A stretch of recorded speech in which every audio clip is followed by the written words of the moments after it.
In this video, we're going to talk about creating parcels from AutoCAD objects. When you're creating parcels, if you don't feel comfortable using Civil 3D commands to create parcels, you have the option to create parcels using lines, arcs, and polylines.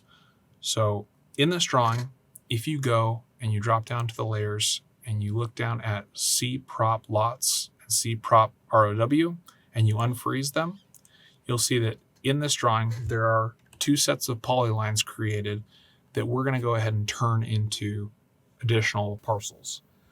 So what we're going to do is we're going to drop down into parcels.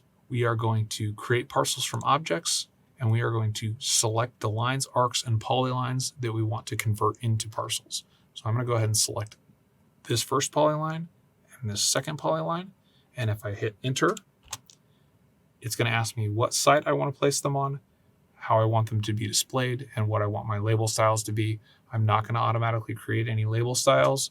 And then it has a choice of erasing the existing entities if you don't want to keep the polylines in there anymore. I'm going to erase my existing.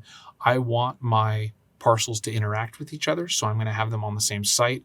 We'll discuss this later in another video. So I'm going to go ahead and click OK. And what you'll see happen is we have now taken parcel 1 and split it into 3 parcels. We have a area down below, we have a area that's available for development, and we have what could potentially be a street.